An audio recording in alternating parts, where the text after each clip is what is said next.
Hello, my beautiful ducklings, it's your friendly Gruppeteer, and I'm back again with another Steven Universe vlog. And today's episode is a week late. Sorry about that. I was on vacation.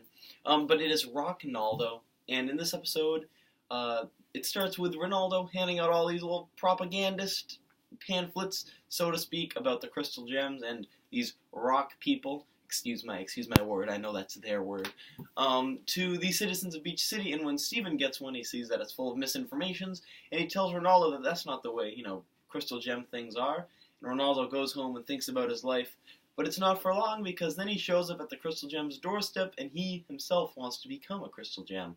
And while, the rest of the gems don't exactly like that idea, Steven thinks that they should accept him, because acceptance is the point of the show. Acceptance. Everybody's friends. And they do. And after a series of sort of weird events, or not weird events, just awkward events, I guess, of, Ronaldo has a sword that he wants to be his weapon, sort of this plastic katana looking thing. And, it's not working too well. He sort of gets mad when he's not brought on training exercises.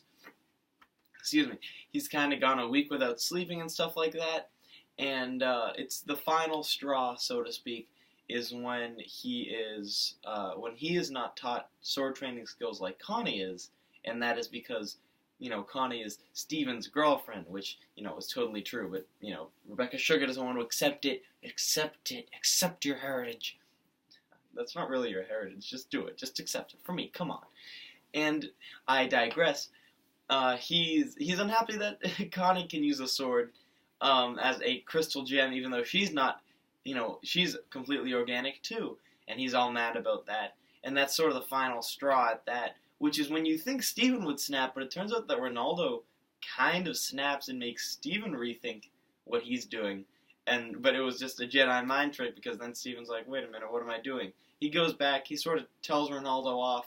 Ronaldo falls asleep right there. He just straight up faints because he hasn't slept in a week, and the crystal gems just sort of dump him in front of the fry shack and leave.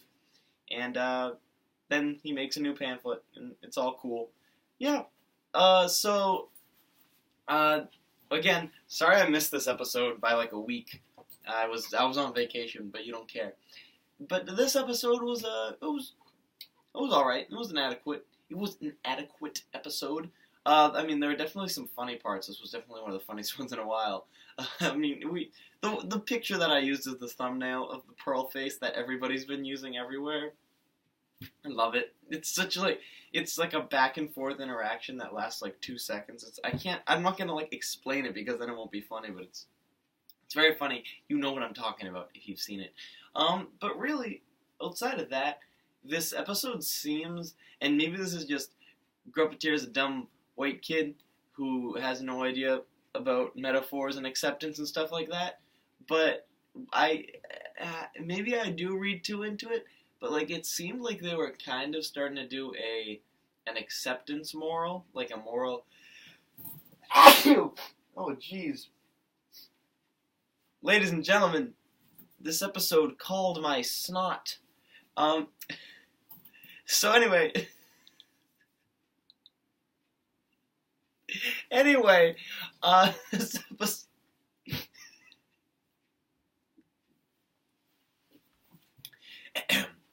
Professional. That happened once, that happened before a pre-show of Cartoons vs. Cancer once. I think it was with Everett Peck. And I, sneezed, and he was like, hey, I saw it fly across the room.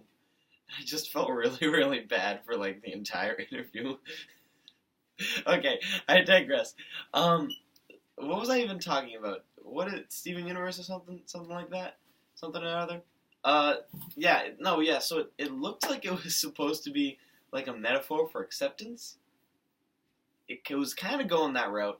It went here and there with it, and I wouldn't say that it was a bad moral of acceptance, but I think that if I couldn't get it, I'm not saying, if I don't understand it, it's not good, but I didn't really get it as heavy as a lot of the other episodes, and believe me, you guys have seen how deep and unnecessarily far I read into these episodes, and I thought that this one was trying to go for a moral of acceptance, which is, of course, a good moral, but it was a little picky, because it sort of did, and then it sort of just kind of abandoned it a little bit, and then it kind of came back to it. So it's a little weird, but if that's what they were going for, it was alright. I mean, I think it was alright, because maybe it was, alright, you can think of it two ways. You can think of they didn't push it enough, or you can think of it as it's an underlying subtextual message, which makes it even smarter because it's not shoved in your face. It's sort of just, subtly put in the episode. You can think of it either way. I just think it's a nice episode. I think it's funny. It's got some funny moments. It's not the end-all episode of Steven Universe that is, like, the most story-heavy one ever, but after what we just went through with the zoo and that terrible new Crystal Gems episode, then really it's alright. I mean, I thought it was a fine episode. But I really, really do like at the end when Rocknaldo makes a pamphlet of him shaking Pearl's hand, and they use, like, the original JPEG model sheet of Pearl that you can, like, find on the internet. That, like, the one that, like, Cartoon Network uses as their model sheets. That's just, I don't know, that's really funny to me, because I think I've had to use that before for something, but besides that, fine episode, I guess. Nothing too bad about it. It was pretty harmless. And besides that, see you guys later. Goodbye. Bloodstone.